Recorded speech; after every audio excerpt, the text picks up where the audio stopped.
World scoliosis day पर Artemis hospital ने की समय पर पहचान और जागरूकता बढ़ाने की अपील। वर्ल्ड स्कोलियोसिस डे के अवसर पर आर्टेमिस हॉस्पिटल ने स्कोलियोसिस के प्रति जागरूकता बढ़ाने, उसकी समय पर पहचान करने और उन्नत इलाज प्रदान करने के लिए अपनी प्रतिबद्धता दोहराई। स्कोलियोसिस, जो रीढ़ की हड्डी का एक तरफ झुकाव है, विश्व भर में किशोरों में लगभग 2 से 3% को प्रभावित करता है, लेकिन कई मामलों की पहचान तब तक नहीं हो पाती जब तक समस्या गंभीर न हो जाए। आर्टेमिस हॉस्पिटल के ऑर्थो स्पाइन सर्जरी विभाग के प्रमुख डॉक्टर हितेश गर्ग ने कहा, यदि समय पर जांच हो जाए तो 85% से अधिक हल्के स्कोलियोसिस के मामलों का बिना सर्जरी के इलाज संभव है। हमारा उद्देश्य है कि कोई भी बच्चा या वयस्क देर से पहचान के कारण पीड़ा न झेले।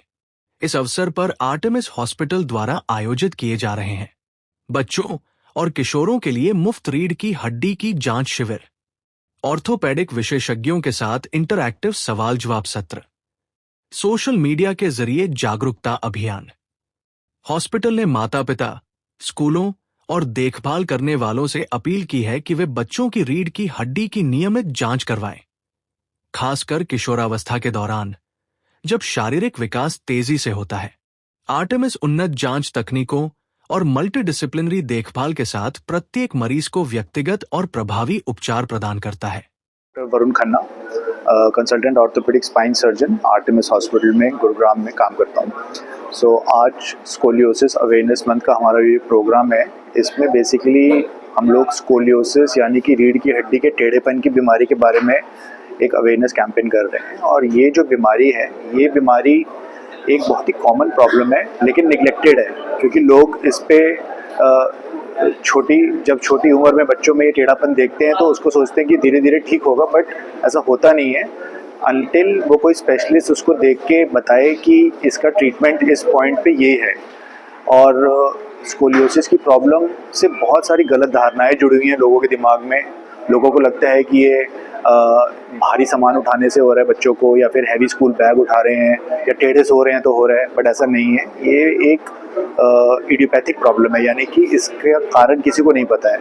और जैसे जैसे बच्चा बड़ा हो रहा है, ये कर्व बड़ा हो रहा है, और एक टाइम आता है जब ये कर्व ऑपरेशन के बिना ठीक नहीं किया जा सकता। तो हमारा सोशल मीडिया कैंपेन का यही मोटिव है कि ये स्टेज वहाँ तक ना पहुँचे कि जिसमें इसका ट्रीटमेंट ऑपरेशन के बिना ना किया जा सके। तो हम चाहते हैं कि अगर किसी भी बच्चे में पेरेंट्स, फैमिली, रिलेटिव्स, उसके स्कूल के टीचर्स, कभी भी अगर उन्हें लगे कि बच्चे की स्पाइन में टेढ़ापन दिख रहा है या फिर उन्हें डाउट हो रहा है, तो उनको ये सलाह ज़रूर देनी चाहिए कि एक स्पेशलिस्ट को दिखाएं, ताकि हम इसको छोटी उम्र में ही इस प्रॉब्लम को टैकल कर लें और ये कर्व बड़ा ना हो और इसमें ऑपरेशन की नौबत ना आए। अल्टीमेटली यही हमारा एक सोशल मीडिया कैंपेन का यही अवेयरनेस पॉइंट है जो हम सबको बताना चाहते हैं। Thank you. तो आज हम आर्टेमिस हॉस्पिटल के अंदर स्कोलियोसिस अवेयरनेस डे मना रहे हैं, जो जून का महीना है। All over the world scoliosis awareness month के तौर पे मनाया जाता है। स्कोलियोसिस मतलब कुबड़, मतलब रीढ़ की हड्डी का टेढ़ापन, जो आमतौर पे ज्यादा बच्चों में पाया जाता है, लेकिन ये एडल्ट्स में भी हो सकता है। अगर ये एंगल 45 या 50 डिग्री से ऊपर है तो ऐसे बच्चों का ऑपरेशन बहुत जरूरी है। और ये सिर्फ एक कॉस्मेटिक प्रॉब्लम नहीं है, ये ऑपरेशन इसलिए जरूरी है क्योंकि अगर हम ऑपरेशन नहीं करते तो ये एंगल बढ़ता जाता है, और जब ये 80-90 डिग्री तक पहुंच जाता है तो ये हमारे फेफड़ों को, हार्ट को, हमारी आंत को, इसको अफेक्ट करता है, जिसकी वजह से सांस लेने में दिक्कत आती है, खाना खाने में दिक्कत आती है। और अगर हम इस स्कोलियोसिस को 50 डिग्री से कम में पकड़ लेते हैं तो इसका इलाज हम सिर्फ ब्रेसेस से या बेल्ट से ही कर सकते हैं। तो ऐसे बच्चों को हम ऑपरेशन से बचा भी सकते हैं। तो आज मीडिया के माध्यम से ये मैं आम पब्लिक में संदेश देना चाहता हूँ कि अगर आपको किसी को भी आपके आसपास, आपके घर में, रिश्तेदारों में किसी को भी लगता है कि स्कोलियोसिस या कुबड़ की बीमारी है, तो आप जरूर अपने आसपास ऑर्थोपेडिक सर्जन से मिलें, नहीं तो आप हमारे पास आके आर्टेमिस हॉस्पिटल में मिलें, ताकि हम इसको जल्दी डिटेक्ट कर सके और इसका जल्दी इलाज कर सके।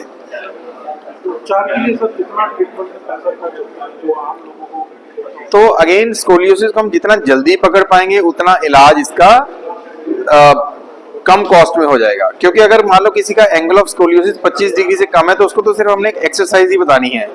अगर किसी का एंगल 25 से 50 डिग्री के बीच में, 25 से 40 डिग्री के बीच में है, तो उसमें हम ब्रेस देते हैं। ब्रेस का कोई ज़्यादा खर्चा नहीं आता, जो 5,000 से लेके 20,000 तक खर्चा आता है।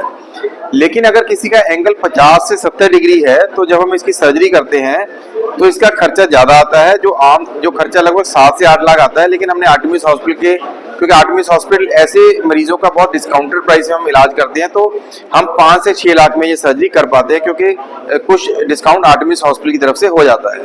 लेकिन अगर एंगल बहुत ज़्यादा बढ़ जाए तो इसका खर्चा थोड़ा महंगा हो जाता है, जिसमें ये 10 से 12 लाख तक चला जाता है। लेकिन आर्टेमिस हॉस्पिटल अगेन डिस्काउंट्स करता है, तो डिस्काउंट के कारण हम इसका लगभग 8 से 9 लाख में ऑपरेशन कर पाते हैं।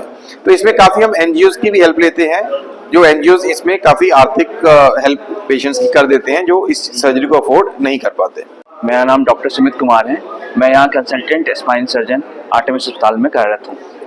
एक्चुअली हम स्कोलियोसिस अवेयरनेस मंथ क्यों मना रहे हैं? स्पाइन में तो बहुत सारी प्रॉब्लम है, बट वाई स्कोलियोसिस? बिकॉज लोग इसके बारे में कम जानते हैं और ये प्रॉब्लम बहुत बड़ी है। एंड इस प्रॉब्लम का सॉल्यूशन एक ही है, अवेयरनेस, अवेयरनेस एंड अवेयरनेस। जितना लोगों को हम बताएंगे, समझाएंगे, उतना लोग इस बारे में जानेंगे और अपना सही टाइम पे और सही जगह इलाज करवाएंगे।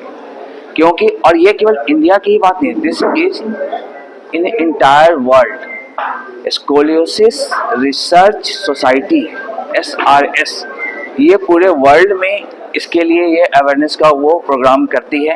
And they have just that social media all platforms, और उस पर ओवरऑल ही ये सब बताते हैं what are the myths about scoliosis, what are the chances कि वो कैसे सही हो, कैसे करेक्ट हो। तो उसके लिए यही है, अवेयर हो एंड सही जगह जाके ट्रीटमेंट करवाएं। एंड सबसे बड़ा जो स्कोलियोसिस डिटेक्ट करने के लिए जो दो लोग हैं, one their school teachers and another is their parents. Maximum time यही दोनों आते हैं, बोलते हैं हमारे बच्चे को ये कुंवर दिख रहा है, गिरने से हो लगता है, गिरने से हुआ है या बैग टांगने से हुआ है, लेकिन वही है कि ये किसी बैग टांगने या गिरने से स्कोलियोसिस नहीं हुआ है। So awareness is the key and awareness is the solution for this problem. Thank you. है और मैं आर्टेमिस अस्पताल में एक सीनियर स्पाइन कंसल्टेंट हूँ। तो हम आज स्कोलियोसिस अवेयरनेस डे मना रहे हैं, जहाँ पे हम आम जनता को, स्कूल के जो टीचर्स हैं, पेरेंट्स हैं, उनको ये मैसेज देना चाहते हैं कि स्कोलियोसिस एक स्टिग्मा, एक लाइलाज बीमारी नहीं है। जितना जल्दी हम उसको आइडेंटिफाई कर सकते हैं, पहचान सकते हैं, उतना ही सरल और सिंपल उसका इलाज होता है।